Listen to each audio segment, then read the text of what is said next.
WhatsApp everybody, कैसे हैं आप लोग। मैं हूं मधुसूदन मिश्रा, फिर एक बार आपके साथ। और जी हाँ दोस्तों, आई होप आप एंजॉय कर रहे होंगे अमेंडमेंट लेक्चर्स को, मजे से अमेंडमेंट लेक्चर्स पढ़ रहे होंगे और अमेंडमेंट लेक्चर्स पढ़ने में आपको बड़ा मजा आ रहा होगा। पिछले लेक्चर में बेटा अपन ने 9.3 कवर कर लिया था। बेटा क्या कवर कर लिया था, बोलो बच्चे। 9.3 कवर कर लिया था। और अब अपन को क्या कवर करना है बेटा, अब अपन को कवर करना है 9.4। सर 9.4 में अमेंडमेंट है क्या? नहीं बेटा, 9.4 में कोई अमेंडमेंट नहीं है। यहाँ तक कि 9.4 देखा जाए तो कुछ एक्सटेंट तक एप्लीकेबल है और कुछ एक्सटेंट तक एप्लीकेबल नहीं है। लेकिन बेटा जो रेट वाला पोर्शन है उसको छोड़कर 9.4 आपके स्टडी मटेरियल में, आईसीआई के स्टडी मटेरियल में दिया हुआ है, जिसमें उन्होंने बैकग्राउंड कलर चेंज करके नीचे फुटनोट में लिखा हुआ है साहब कि ये एप्लीकेबल नहीं है, लेकिन जिसमें बैकग्राउंड कलर नहीं है वो एप्लीकेबल है। तो जो सीमेंट वाला, कैपिटल गुड्स वाला, ऐसा अगर आपने कुछ पढ़ा हो 28% और एप्लीकेबल रेट्स, आरसीएम में मैंडेटरी टैक्स देना होगा, ये सब बातें अगर आपने पढ़ी हो दोस्त, तो ये सब 9.4 में आपके लिए एप्लीकेबल है।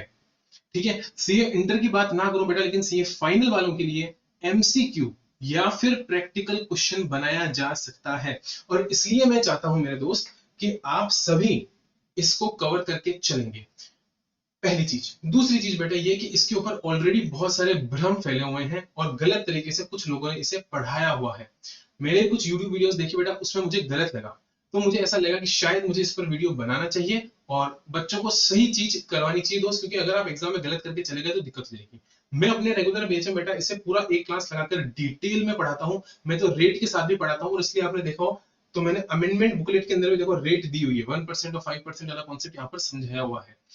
यहाँ पर बेटा बहुत सारे इलस्ट्रेशंस करेंगे, क्वेश्चंस करेंगे, इसलिए लेक्चर पूरा देखना जरूरी है। बीच में इधर उधर मत भागना। डाउनलोड कर लो तो बहुत ही बढ़िया है, और अगर ऑनलाइन फॉर्मेट में आप यूट्यूब पे बफर करके देख रहे हो दोस्त, तो पूरी देखना। क्या देखना? पूरी, क्योंकि एंड में मैं आपको एक बड़ा इलस्ट्रेशन भी इसमें करवा कर चलूंगा। ठीक है, तो चलो बेटा 9.4 चालू करते हैं। कहा है साहब? आ जाओ बेटा, हम हमारी नोटिंग में आ जाए। बुक तो बाद में मैं आपको रीड करा दूंगा बेटा, और डायग्राम हमारा एक्सक्लूसिव होते ही है, तो कोई दिक्कत की बात है ही नहीं। तो मेरे सारे अच्छे बच्चे आ जाएंगे। सर ये कौन सी क्लास की नोटिंग है बेटा? ये पिछले क्लास की नोटिंग है ना, जहां पर अपन ने सिक्योरिटीज लैंडिंग स्कीम करा था, याद है? हाँ सर याद है, 9.3 के अंदर। ये है 9.4। तो बेटा अभी भी जैसे मेरे मुंह से निकला 9.3 और अभी भी निकला 9.4, तो सबसे पहली चीज दिमाग में क्या आती है? सबसे पहली चीज दिमाग में आती है कि सर जब 9.3 ऑलरेडी था, बेटा एक बार हेडिंग डाल लें। हाँ सर, पहले हेडिंग डालो। क्या पढ़ रहे बेटा? GST under real estate, real estate under GST, real estate under GST, है ना बेटा? हाँ सर। अब मेरे सारे अच्छे बच्चे बताएंगे कि सब जीएसटी जब 9.3 में था, तो 9.4 में कहाँ जरूरत पड़ेगी जीएसटी में आने की। आप सबके दिमाग में ये आना भी चाहिए, और बिल्कुल सब प्रैक्टिकल डाउट है तो बच्चे का, कि सब जब 9.3 था तो Y 9.4, when it is already 9.3 then why it is 9.4 for RCM। But RCM के दो सेक्शन है जीएसटी के अंदर, 9.3 9.4। 9.3 पिछले लेक्चर में डिटेल में समझा के आया, स्टार्टिंग का आधा घंटा मैंने उसमें लगाया। अब मेरी बात को सुनो, यहाँ पे 9.3 वापस हल्का सा डिस्कस करूंगा, क्योंकि मुझे दोनों के बीच का डिफरेंस समझाना है बच्चे को। बेटा 9.3 जो होता है ना, ये स्पेसिफाइड होता है बेटा। क्या होता है बेटा? स्पेसिफाइड, यानी specified goods and services, specified supplier और स्पेसिफाइड रेसिपिएंट है। तीनों कंडीशन फुलफिल हो रही है। सर्विस या गुड्स भी वही है जो गवर्नमेंट ने बताया है, सप्लायर देने वाला भी वही, और रेसिपिएंट वही है जो गवर्नमेंट ने बताया, तीनों चले, तो वो आरसीएम में कवर होगा। पीछे का लॉजिक अपन ने पिछले लेक्चर में भी देखा था, वापस बता देता हूं बेटा। सिंपल सा लॉजिक था कि बी टू सी जब होता है ना बेटा, बी टू सी, तो इनडायरेक्ट टैक्स सिस्टम लगता है, जिससे अपन जीएसटी बोलते हैं। इसमें कोई दिक्कत नहीं होती बेटा। बी टू सी में क्या होता है? कंज्यूमर बायर को टैक्स देता है, कंज्यूमर बिजनेसमैन को, बायर नहीं बिजनेसमैन को, कंज्यूमर बिजनेसमैन को टैक्स देता है, और यही टैक्स बिजनेसमैन किसको देता है बेटा?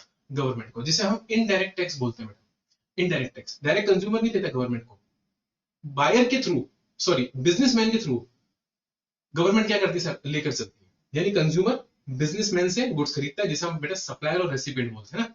तो रेसिपिएंट सप्लायर को पैसे देता है, सप्लायर गवर्नमेंट को पैसे देती है। लेकिन होता क्या बेटा, कभी कभी बी टू सी की जगह बी टू बी का केस बन जाता है। कभी कभी किसका केस बन जाता है बेटा? बी टू बी का। और जब बेटा केस बी टू बी का बनता है ना, जहां पर सप्लायर कौन है, जहां पर सप्लायर बेटा आपका बिजनेसमैन ही है, और जहां पर रेसिपिएंट भी बिजनेसमैन ही है, तो कभी कभी दिक्कत आती है। तो गवर्नमेंट कहती है साहब कि ये बिजनेसमैन छोटा बिजनेसमैन है, जो सप्लायर है ना बेटा ये छोटा है। किसकी बात कर रहा हूं मैं? इसकी। ये जो सप्लायर है ना बेटा, ये छोटा आदमी है, बिजनेसमैन तो है लेकिन छोटा बिजनेसमैन है। तो इसको परेशान नहीं करेंगे। क्या नहीं करेंगे बेटा? परेशान नहीं करेंगे। क्योंकि बेटा अगर इसको सप्लायर बना दिया और इस पर टैक्स कलेक्शन की रिस्पॉन्सिबिलिटी डाल दी, मेरी बात को ध्यान से सुनना, सारे अच्छे बच्चे मेरी बात को ध्यान से सुनेंगे। इस पर अगर हमने टैक्स कलेक्शन की रिस्पॉन्सिबिलिटी डाल दी बेटा, तो इसको रजिस्ट्रेशन कराना पड़ जाएगा। इसको मुसीबत हो जाएगी साहब, और ये छोटा आदमी होता है। सर एग्जांपल दो, पिछली क्लास में भी दिया था मैंने, एलआईसी एजेंट। बेटा LIC agent, mutual fund agent, ठीक है, बिजनेस फैसिलिटेटर, छोटे लोग होते हैं सर। इनको फालतू में आप क्यों परेशान करोगे? समझ रहे हो कि नहीं समझ रहे हो? समझ रहे हैं सर। एलआईसी एजेंट, बेटा एलआईसी एजेंट है, वो 2 रुपए का कमीशन कमाता है। और रेसिपिएंट कौन होता है बेटा? LIC, LIC company. एलआईसी जो कंपनी है वो कौन होती है? रेसिपिएंट होती है। अब एलआईसी एजेंट जो एलआईसी को क्या दे रहा है? बोलो बेटा क्या दे रहा है? सर्विस दे रहा है। काय की सर्विस दे रहा है बेटा? उसकी पॉलिसीज बिकवा रहा है, ठीक है। क्या कर रहा है? उसका बिजनेस बढ़ा रहा है। एलआईसी की पॉलिसी एलआईसी एजेंट बिकवाता है, ठीक है। इसके बदले में इसको बेटा कंसिडरेशन में क्या मिलता है? कमीशन मिलता है। पर पॉलिसी प्रीमियम अमाउंट पर इसको क्या मिलता है बेटा? कमीशन। जितना प्रीमियम आप भरोगे उस प्रीमियम का कुछ परसेंट कमीशन किसको मिलेगा बेटा? बोलो, एजेंट को मिलेगा। अब बच्चे की क्वेरी आई साहब, बच्चे ने बोला सर ये जो सप्लायर है इसको तो वैसे भी 20 लाख के ऊपर रजिस्ट्रेशन कराना ही पड़ेगा।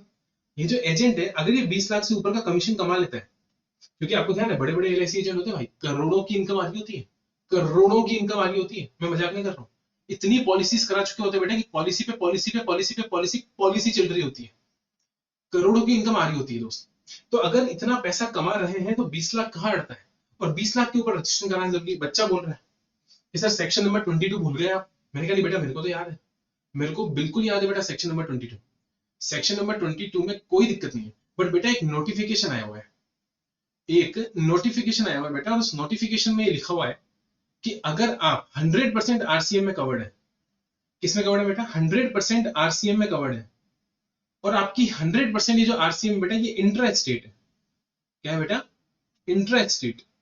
तो आपको रजिस्ट्रेशन कराने की रिक्वायरमेंट नहीं है बेटा। अगर आप 100% आरसीएम है, मेरी बात को सुनेंगे, अगर आप 100% आरसीएम है और अगर आप इंट्रा स्टेट है, 100% इंट्रा स्टेट, तो बेटा आपको रजिस्ट्रेशन कराने की रिक्वायरमेंट नहीं है।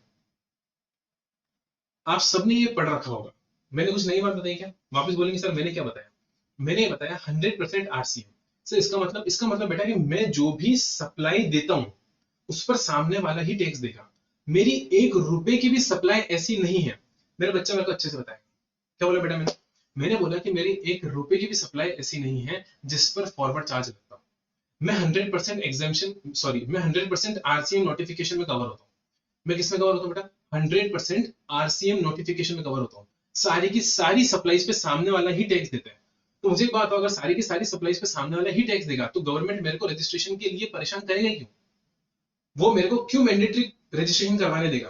क्योंकि बेटा सेक्शन 24, देखो अपन कितना सेक्शन लिंक करके पढ़ रहे हैं बेटा। अपन सेक्शन 9(3) पढ़ रहे हैं, अपन 22 पढ़ रहे हैं, अपन 24 पढ़ रहे हैं। यहाँ पर 3 सेक्शंस का आपस में लिंक है और एक नोटिफिकेशन जिसकी मैं बात कर रहा हूँ। 9(3) ने क्या बोला बेटा? आरसीएम में देना पड़ेगा। एलआईसी एजेंट आरसीएम में टैक्स देगा क्या? नहीं, एलआईसी कंपनी देगी। क्योंकि बेटा एलआईसी एजेंट को पकड़ने बैठेंगे तो हर एक एजेंट को दिक्कत हो जाएगी, उसको रजिस्ट्रेशन कराना पड़ जाएगा। क्या कराना पड़ जाएगा? रजिस्ट्रेशन कराना पड़ जाएगा। इसलिए एलआईसी कंपनी को बोला साहब जितना भी कमीशन बनता है उस पर आप आरसीएम में टैक्स दे दो। आरसीएम बोले तो रेसिपिएंट इज लायबल टू पे टैक्स। रेसिपिएंट को जूते पहना दिए किसके? सप्लायर के। और सारी की सारी सप्लायर की ऑब्लिगेशन किस पे डाल दी बेटा? रेसिपिएंट पे डाल दी। इससे फायदा क्या हुआ साहब? इससे इस छोटे सप्लायर को फायदा क्या हुआ? इस छोटे सप्लायर को बेटा ये फायदा हुआ कि इसको अगर 100% ही आरसीएम है और बेटा स्टेट के अंदर ही सर्विसेज देता है। अब आप बोलोगे साहब एलआईसी ऑफिस तो दिल्ली में है। बेटा कभी भी ध्यान रखना, एलआईसी एजेंट अगर बनना है तो क्या दिल्ली जाना पड़ेगा या बॉम्बे जहां पर भी हेड ऑफिस है वहां जाना पड़ेगा? बताओ मेरे बच्चे। मतलब अगर कलकत्ता का कोई इंसान है उसको अगर एजेंट बनना है तो क्या दिल्ली जाना पड़ेगा? मतलब सारे जिस इंसान को भी एजेंट बनना है दिल्ली जाना पड़ेगा? ऐसा नहीं होता बेटा। एजेंट ब्रांच वाइज होता है। एलआईसी की लाखों ब्रांचेस है, हजारों ब्रांचेस है साहब, बहुत ब्रांचेस है। हर हर छोटी छोटी जगह, हर छोटी सिटी में आपको एलआईसी की ब्रांच मिल जाएगी। हमारे यहाँ पर भी है साहब, हमारा डिस्ट्रिक्ट नहीं है फिर भी ब्रांच है। तो छोटी छोटी जगहों पर भी आपको एलआईसी की क्या मिल जाएगी बेटा? ब्रांचेस मिल जाएगी। होता क्या है कि जब आप एजेंट बनते हो बेटा तो एफिलिएट आपको कौन करती है? ब्रांच करती है। ब्रांच कोड पर आपका कोड निकल कर आता है। आपको जो एजेंट कोड मिलता है बेटा वो ब्रांच से कनेक्टेड होता है। आपका जो कमीशन पास होता है बेटा वो ब्रांच के थ्रू पास होता है। यानी आप जो सर्विस दे रहे हो बेटा, दे तो एलआईसी को रहे हो लेकिन उस ब्रांच को सर्विस दे रहे हो। किसको? उस ब्रांच को। और वो ब्रांच आपके स्टेट के अंदर ही है बेटा। तो आपकी सप्लाईज कभी भी इंटर स्टेट नहीं होती बेटा, इंटर स्टेट होती है। क्या होती है? Inter state. इसलिए एलआईसी एजेंट, हमेशा ध्यान रखना, एलआईसी एजेंट क्या करेगा? एलआईसी एजेंट की जितनी भी सप्लाईज है बेटा कंपनी को, एलआईसी को, वो सारी की सारी, सॉरी, वो सारी की सारी इंटर स्टेट ही होती है बेटा। क्या होती है? Interest rate. आई होप बेटा आपको कहीं दिक्कत नहीं आई होगी। बेटा मैंने क्या बोला मेरे बच्चे, मैंने क्या बोला, मैंने सिंपल से कॉन्सेप्ट की बात की। मैंने बोला एल एजेंट छोटा आदमी है, बहुत सारे एल एजेंट साहब, क्या इन सबसे रजिस्ट्रेशन करवाना है? नहीं, एल कंपनी को पकड़ लो। आप खुद कहोगे हाँ सही है, इसलिए इनडायरेक्ट टैक्स यहाँ पर नहीं लगता, यहाँ पर आरसीएम लगता है। इसको इनडायरेक्ट नहीं डायरेक्ट बोलेंगे। डायरेक्ट रेसिपिएंट ही गवर्नमेंट को टैक्स देकर चल रहा है, इसको बोलते हैं रिवर्स चार्ज। एक होता है फॉरवर्ड चार्ज, वो होता है 9(1), अपन ने पिछली क्लास में पूरा डिस्कस करा। फिर मैंने आपको कॉन्सेप्ट समझाया। क्या कॉन्सेप्ट समझाया साहब? 20 लाख से ऊपर आने के बाद भी रजिस्ट्रेशन कराने की जरूरत नहीं है, अगर 100% इंट्रा है और 100% आरसीएम है। लेकिन बेटा अगर 1 रुपए की भी दूसरी सप्लाई दे दी ना अदर देन आरसीएम, और 20 लाख के ऊपर 1 रुपए की भी, 20 लाख के ऊपर 1 रुपए की भी अगर आपने क्या दे दी, अदर देन आरसीएम सप्लाई दे दी, जिसमें आप लायबल हो टैक्स देने के लिए, वो आरसीएम नोटिफिकेशन में कवर नहीं होती वो चीज, तो फिर आपको रजिस्ट्रेशन लेना पड़ जाएगा। या फिर अगर आपने 1 रुपए की भी इंटर स्टेट सप्लाई दे दी, क्या दे दी, इंटर स्टेट सप्लाई, तो भी 20 लाख के ऊपर तो टर्नओवर है, रजिस्ट्रेशन नहीं करा रखा क्योंकि 100% आरसीएम नोटिफिकेशन में आता हूं तो। लेकिन ये नोटिफिकेशन जो है ना बेटा, एग्जामिशन फ्रॉम रजिस्ट्रेशन वाला, ये इंटर स्टेट में आया ही नहीं। आईजीएसटी के अंदर ये नोटिफिकेशन आया ही नहीं। ये नोटिफिकेशन सिर्फ और सिर्फ किसमें आया? सेंट्रल टैक्स के अंदर, इंटीग्रेटेड टैक्स के अंदर आया ही नहीं। इसका मतलब ये हुआ बेटा कि अगर इंटर स्टेट सप्लाई दे दी, 20 लाख के ऊपर इंटर स्टेट सप्लाई दे दी, भले ही 100% आरसीएम वाली हो, वापस बोलना, भले ही 100% आरसीएम वाली हो, टैक्स कराना पड़ेगा, टैक्स लगाना पड़ेगा साहब, और आपको रजिस्ट्रेशन कराना पड़ेगा। क्या बोला मैंने? मैंने बोला बेटा कि आप सप्लायर हो, सामने रेसिपिएंट है, आप जो भी इसको देते हो साहब, ये 100% आरसीएम में कवर्ड होता है, ठीक है। और सप्लाई बनती है बेटा इंट्रा स्टेट, सप्लाई बनती है बेटा इंट्रा स्टेट। साहब में देता गया देता गया देता गया देता गया देता गया देता गया देता गया देता गया देता गया देता गया देता गया 20 लाख से ऊपर निकल गया, क्या रजिस्ट्रेशन कराऊं? आंसर है नो, आंसर है बड़ा वाला नो, क्योंकि आप 100% आरसीएम में कवर्ड हो, और दूसरा बेटा आप 100% इंटरेस्टेड हो। क्लियर है? हाँ क्लियर है। लेकिन बेटा मैंने 1 रुपए की भी दूसरा रेसिपिएंट एक और आया और उसको मैंने आरसीएम के अलावा सप्लाई दे दी, 20 लाख के ऊपर था और दे दी, रजिस्ट्रेशन कराना पड़ेगा। या फिर बेटा अगर मैंने इंटर स्टेट सप्लाई दे दी किसी और को, 20 लाख से ऊपर, कराना पड़ेगा, रजिस्ट्रेशन कराना पड़ेगा। क्लियर है? हाँ क्लियर है। ये अपन ने क्या समझा बेटा? 9(3). देखो मेरे को डिफरेंस समझाना 9(3) और 9(4) के बीच में। 9(3) और 9(4) के पीछे का लॉजिक समझो।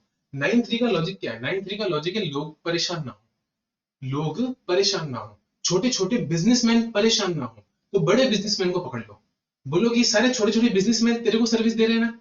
हाँ सर मेरे को दे रहे हैं, तो तू आरसीएम में टैक्स पे कर दे, इनको परेशान हम नहीं करेंगे। इसलिए अपन ने पिछली क्लास में क्या देखा था? ऑथर, फोटोग्राफर, बेटा छोटे छोटे लोग हैं, फोटोग्राफर बड़ा फोटोग्राफर है तो बात अलग है, बाकी छोटे छोटे फोटोग्राफर बहुत सारे होते हैं, और वो किसी पर्टिकुलर फोटोग्राफिंग कंपनी को या फिर फोटो स्टॉकिस्ट को सर्विसेज दे रहे होते हैं, क्या कि कॉपीराइट ट्रांसफर करने की, एंजॉयमेंट ऑफ कॉपीराइट की सर्विस दे रहे होते हैं, तो इनको परेशान नहीं कर सकते, इसलिए उनको आरसीएम में रखा। बोलो हाँ क्या? जीटीए वाला इंडस्ट्री ऐसी है साहब, ट्रक चलाते हैं हम तो, ले लो हमसे तुम टैक्स, नहीं देंगे। इंडस्ट्री ऐसी है साहब, हमको ट्रक चलाना आता है, छोटी सी दुकान होती है, बिल्कुल छोटी सी, 4 मोबाइल रख के बैठते हैं साहब, फोन पे सारा काम हो जाता है, कौन सा माल किधर को जा रहा है, कौन सा माल किधर से आ रहा है, सारा काम फोन पे हो जाता है। इंडस्ट्री ऐसी है। अब वहां पर तुम फोर्स करो उनको, वो देंगे नहीं साहब। लड़ लो, तुम लड़ लो, कोर्ट में जाकर लड़ लो, नहीं कर सकते, इसलिए आरसीएम करती है कि बिजनेसमैन तो समझदार है ना, जिसका माल इधर से उधर जा रहा है वो तो समझदार है, उससे टैक्स ले लो साहब, क्योंकि वो ऑलरेडी रजिस्टर्ड होगा।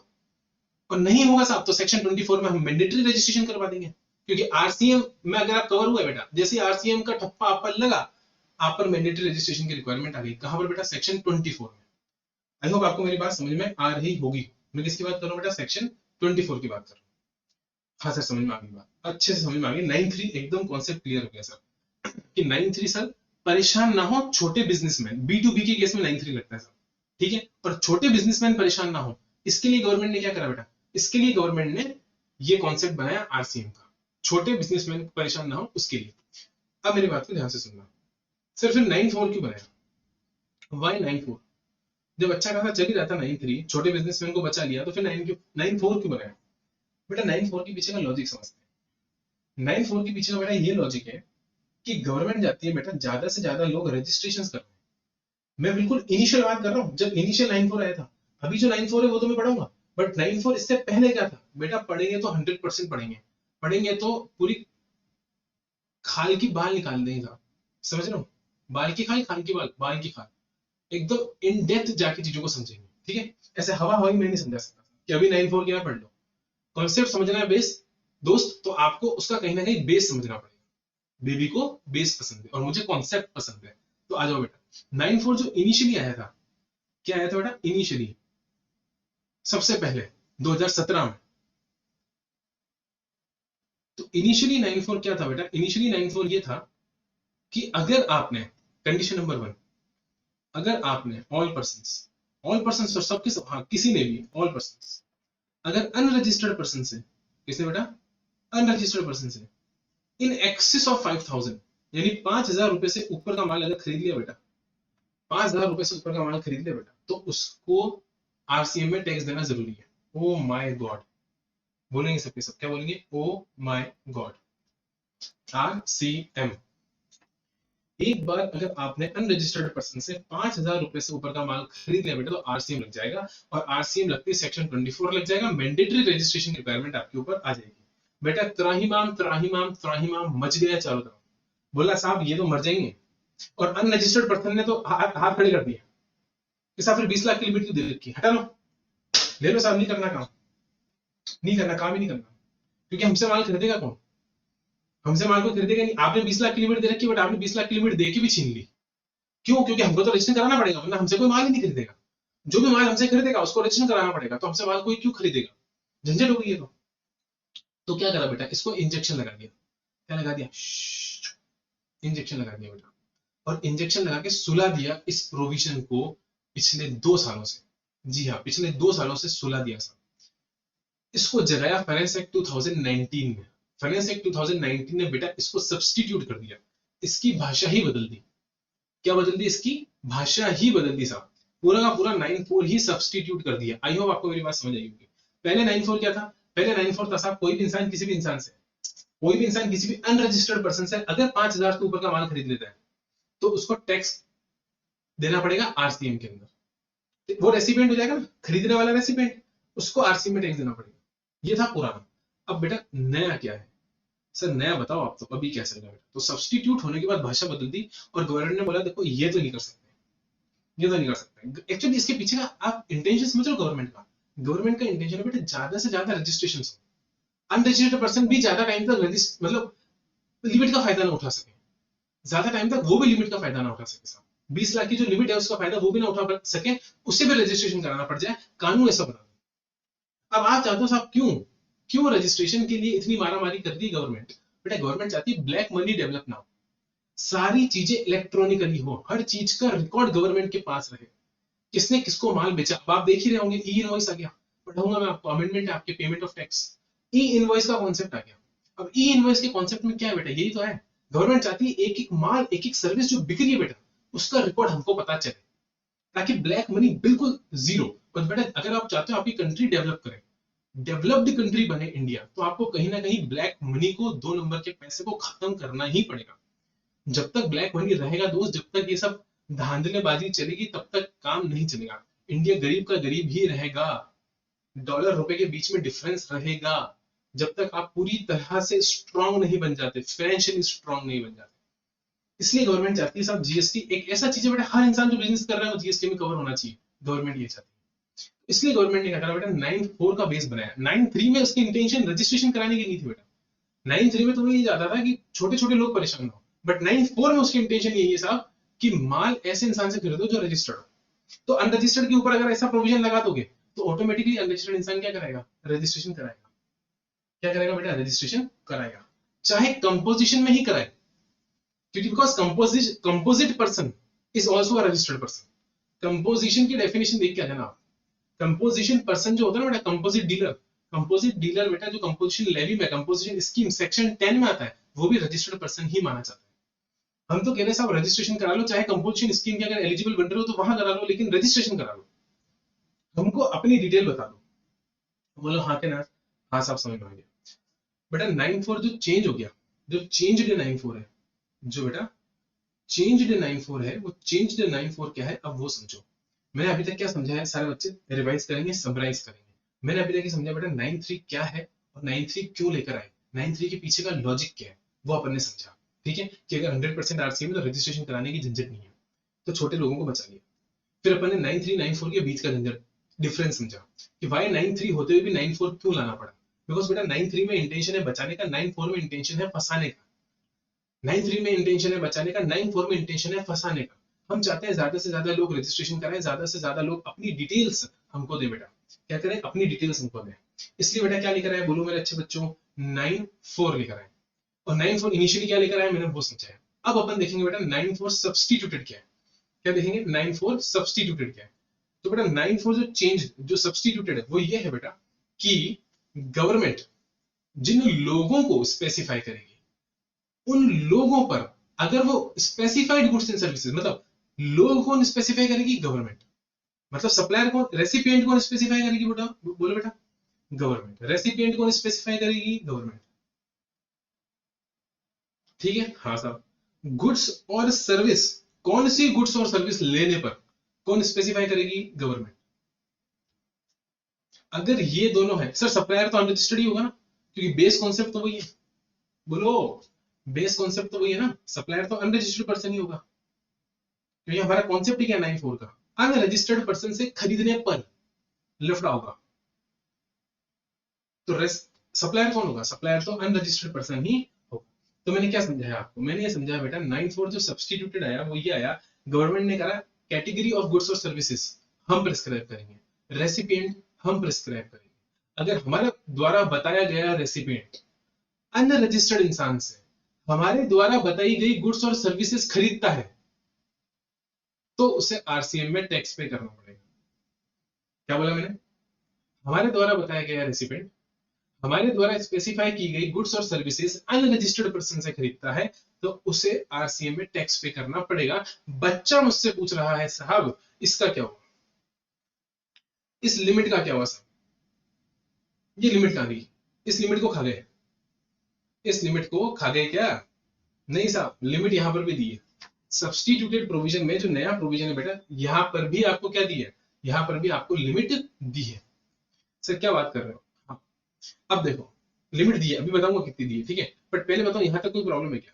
आपने बोला 5000 की लिमिट थी, पहले क्या था 5000 के ऊपर आरसीएम लगेगा, तो क्या अभी भी ऐसी कोई लिमिट सेट कर रखी है क्या, हाँ कर रखी है, अभी भी लिमिट सेट कर रखी है, वो मैं आपको समझाता हूँ, ठीक है, वो अपन धीरे धीरे समझते हैं। यहां तक कोई प्रॉब्लम आपको नहीं होनी चाहिए बेटा, आओ मेरे साथ में। सबसे पहले समझो गवर्नमेंट ने किस रेसिपिएंट को नोटिफाई करा बेटा, किस रेसिपिएंट को नोटिफाई करा, गवर्नमेंट ने बोला बेटा प्रमोटर और बिल्डर, प्रमोटर और बिल्डर, कौन बेटा, बिल्डर, हाँ बिल्कुल सही समझा बेटा, डीएलएफ, डीएलएफ आशियाना, ये सब कौन सा बिल्डर, बिल्डर का मतलब क्या होता है, मैं कहता हूँ नाम की लिस्ट तो बेटा मैं अगर एग्जांपल दूंगा तो 1000 निकल आएंगे इंडिया के अंदर, लेकिन हमें कॉन्सेप्ट समझना है बेटा। बिल्डर का मतलब होता है जो बेटा बिल्डिंगे बनाता है, बिल्डिंगे बनाकर फ्लैट बेचता है, फ्लैट किराए पे देता है, उसको हम यहाँ पर बिल्डर मानेंगे। क्या मानेंगे, बिल्डर। जो जॉइंट डेवलपमेंट एग्रीमेंट नहीं पढ़ा इनकम टैक्स में बेटा, आपसे आपका लैंड लेंगे बिल्डिंग बना के देंगे बेटा, वही बिल्डर की बात कर रहा हूँ। यानी रेसिपिएंट कौन, बिल्डर। सर सिर्फ बिल्डर, हाँ सिर्फ बिल्डर, क्योंकि गवर्नमेंट ने क्या बोला जो क्लास ऑफ पर्संस हम बताएंगे, तो उन्होंने एक ही बताई बेटा नोटिफिकेशन लाकर, बिल्डर। यहां तो कोई दिक्कत किसी बच्चे को ना सर, कोई दिक्कत नहीं। यानी बेटा अगर रेसिपिएंट कौन है, अगर रेसिपिएंट बिल्डर है यानी बिल्डर पे ही आरसीएम लगेगा सर, हाँ बिल्डर पे ही आरसीएम लगेगा। यानी सर अगर बिल्डर अनरजिस्टर्ड पर्सन से माल खरीदता है, कौन सा माल, जो गवर्नमेंट बताएगी, तो क्या लगेगा, आरसीएम लगेगा।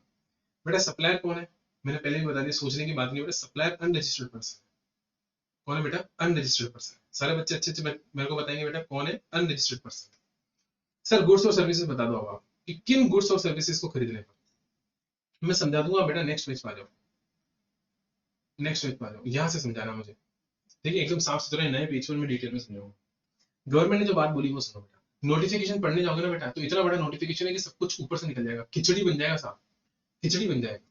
लेकिन मैंने इतने बढ़िया तरीके से स्टेप वाइज स्टेप आपके लिए इस सेक्शन को बना दिया साहब कि आपको दिक्कत ही नहीं आएगी। उस नोटिफिकेशन को स्टेप बाय स्टेप चीज कॉन्सेप्ट निकालकर उसमें से आपके लिए यहाँ पर मैं पेश कर रहा हूँ, पका पकाया माल, पका पकाया माल। आपको कोई इधर उधर झांकने की झंझट नहीं है साहब, कोई नोटिफिकेशन पढ़ने की झंझट नहीं है। आपको इतना समझ में आया कि नहीं आया, बस ये बताओ मैं। गवर्नमेंट ने क्या बोला, हमारे द्वारा बताया गया आदमी, हमारे द्वारा बताई गई गुड्स और सर्विसेज अगर अनरजिस्टर्ड पर्सन से खरीदता है, ठीक है, फिर हमारे द्वारा बताया गया आदमी कौन, प्रमोटर बिल्डर, ठीक है, सप्लायर तो हमेशा कौन, अनरजिस्टर्ड पर्सन। अब मेरे साथ आ जाओ बेटा, गुड्स एंड सर्विसेज कौन सी, तो बेटा उन्होंने एक ही बात बोली कि प्रमोटर और बिल्डर जो भी टोटल परचेस करेगा, बेटा ध्यान रखना मैंने क्या बोला, टोटल परचेस,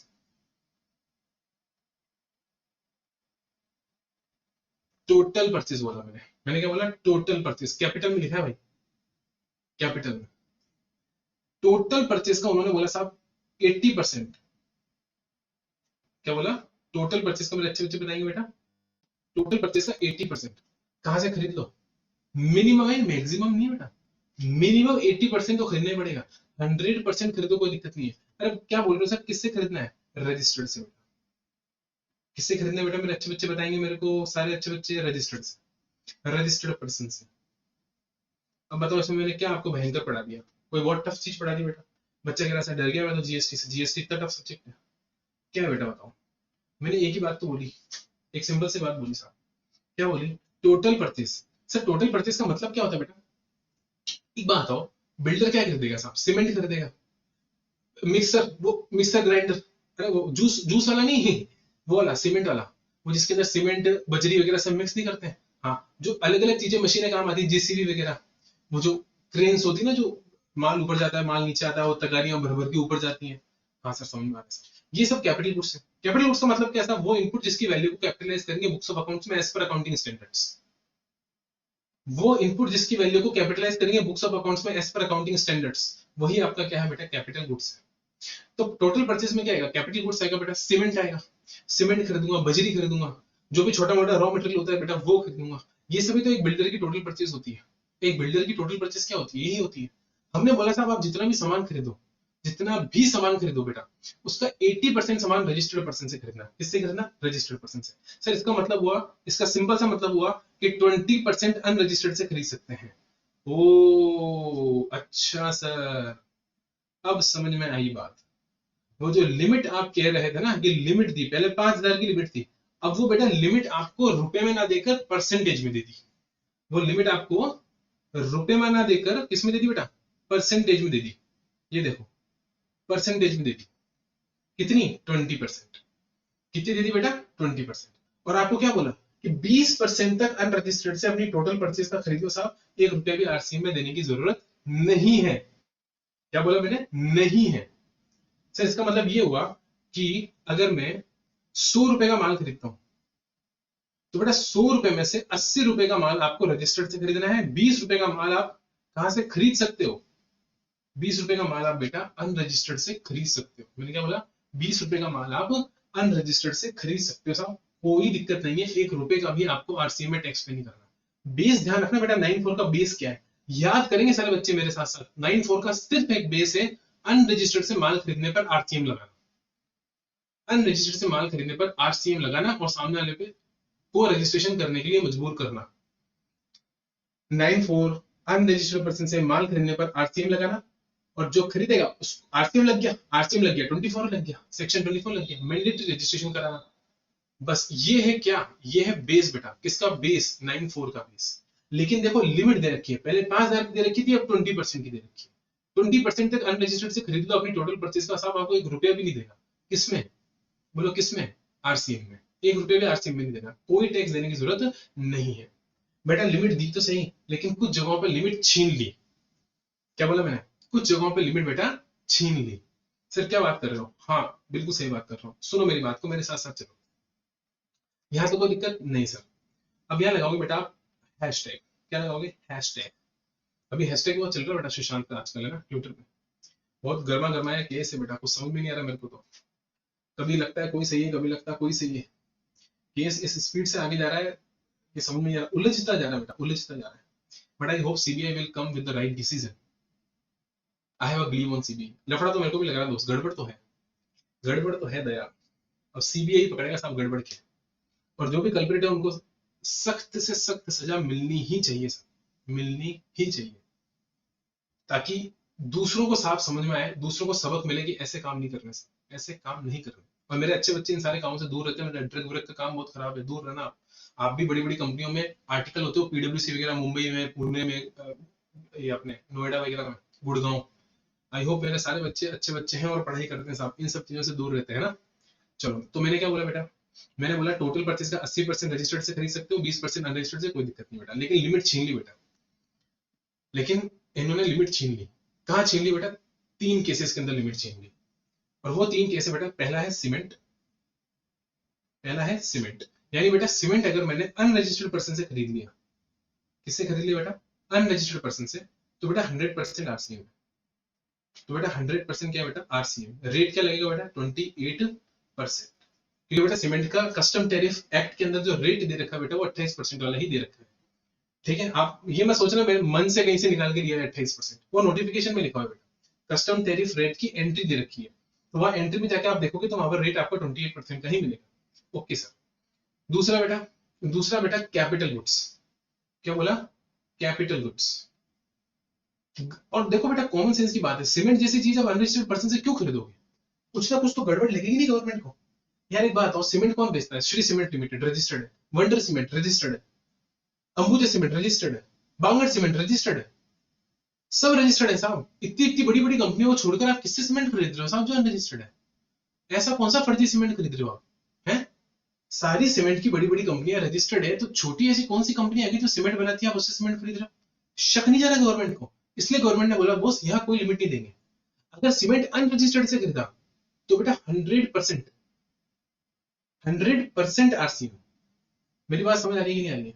आ रही है साहब, 100% आरसीएम। ठीक है, हाँ ठीक है।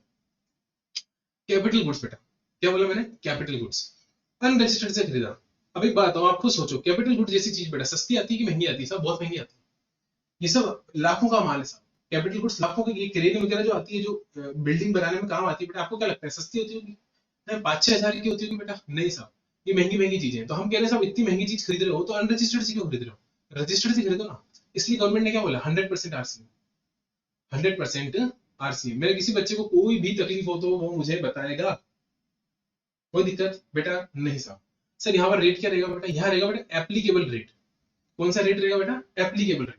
मतलब जो भी कैपिटल गुड्स का रेट है, 12% में भी हो सकता है बेटा, 18%, 28%, 22%, जो भी रेट है, वो रेट आपको यहाँ पर आरसीएम में टैक्स पे करना पड़ेगा। अगर आपने 1 रुपए का भी कैपिटल गुड्स किससे खरीद लिया? अनरजिस्टर्ड से खरीद लिया। और उसके अलावा बेटा 9(3) तो आप सब जानते हो बेटा बाय डिफॉल्ट ही आरसीएम में कवर्ड है। अगर आपने 9(3) में कोई भी गुड्स खरीद लिया या कोई भी सर्विस ले ली, 9(3) में दोनों बेटा, 9(3) गुड्स के लिए भी है, 9(3) सर्विस के लिए भी है। तो गुड्स या सर्विस दोनों में से कोई से भी अगर आपने 9(3) में रिसीव कर लिया, किसने? बिल्डर ने, तो बेटा अनरजिस्टर्ड से अगर आप ले रहे हो, वो तो लगते हैं अनरजिस्टर्ड से।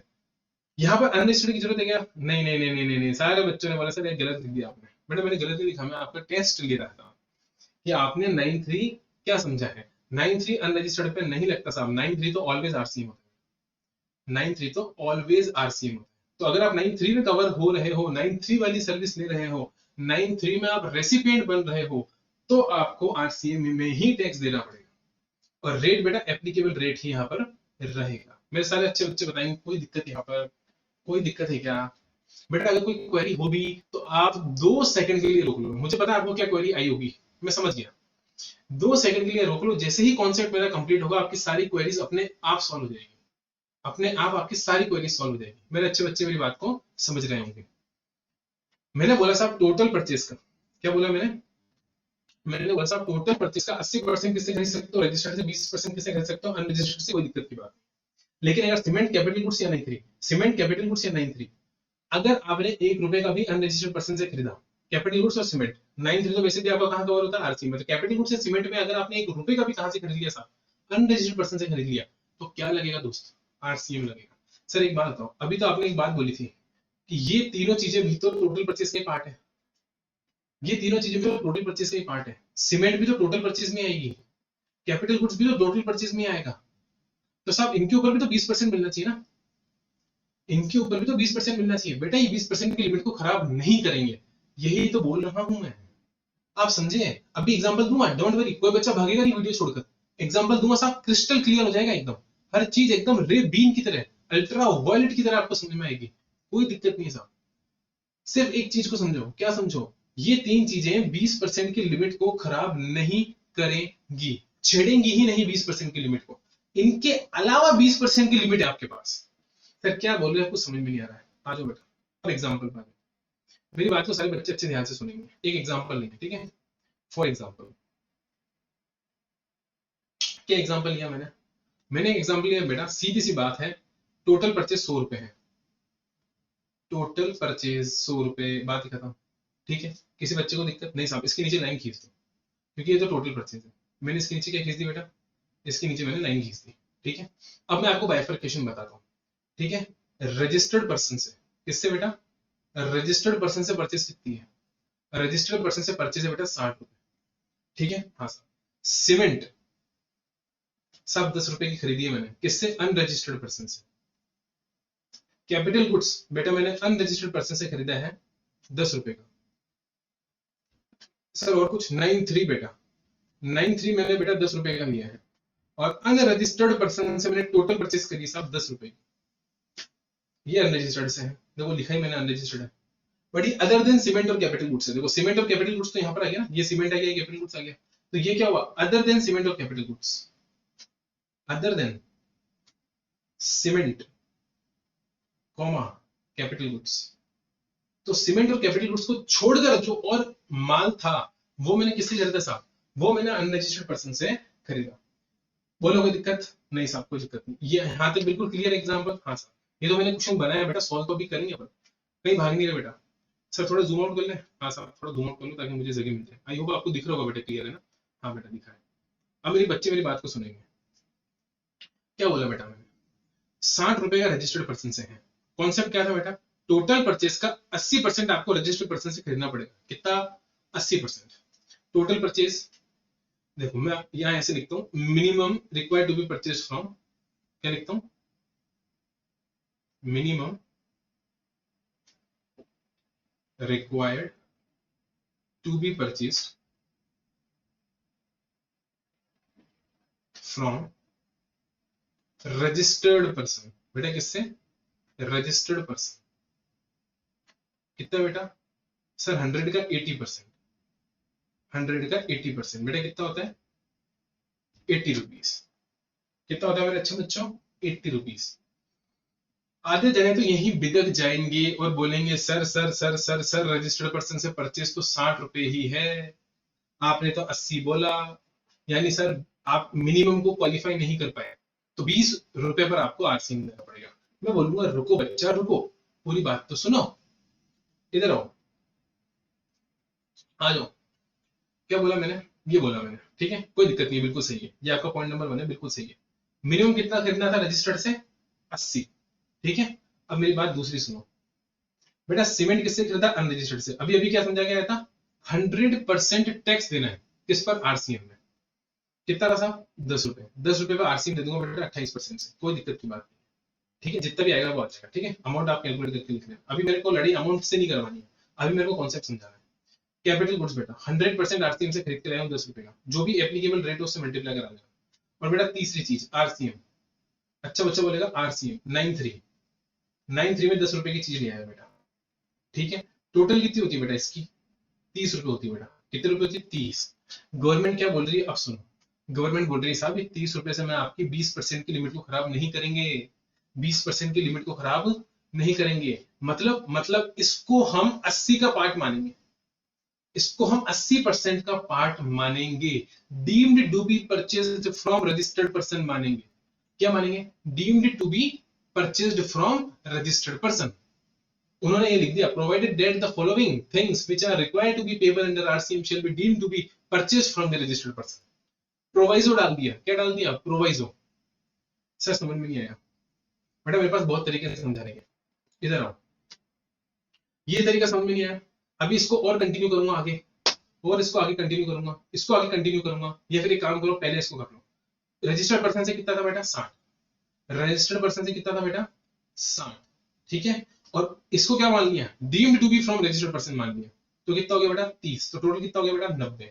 चाहिए कितना था 80, करा कितना 90, तो बस मिनिमम रिक्वायरमेंट पूरी हो गई। देखो 60 तो आप रजिस्टर्ड से करके लाए हो बेटा, ये देखो आप खुद बोलोगे हाँ सर 60 तो आपने रजिस्टर्ड पर्सन से परचेस कराई है। गवर्नमेंट बोल रही है साहब इसको deemed to be purchase from registered person मान लो। क्या मान लो, deemed to be purchase from registered person, और इन तीनों को इसमें ही जोड़ दो। हम आपकी इस 20% वाली लिमिट को खराब नहीं करेंगे, यानी इसके अलावा इन तीन चीजों के अलावा जो चीजें हैं उसका 20%, उसका 20%, यानी मैं कहूं टोटल परचेज, क्या बोल सकता हूं बेटा मैं, टोटल परचेज अदर देन देखो आरसीएम का फॉर्मूला क्या बनता है बेटा, आरसीएम अंडर सेक्शन 94, इसका फॉर्मूला क्या बनता है, इसका फॉर्मूला ये बनता है बेटा, क्या बनता है बोलो, टोटल परचेस, क्या बोलेंगे, टोटल परचेस अदर देन, जितना भी मैंने माल खरीदा, जितना भी मैंने माल खरीदा और जितना माल मुझे अलाउड है, जितना माल मैंने खरीदा, जितना माल मुझे अलाउड है, जो मैंने खरीदा अगर वो अलाउड से ज्यादा खरीद दिया तो एक्स्ट्रा पे मुझे क्या देना पड़ेगा, आरसीएम देना पड़ेगा। यानी total purchase other than cement, capital goods और 93, ये लो साहब, ये हो गया आपका क्या, ये हो गया आपका total purchase other than this, ठीक है, माइनस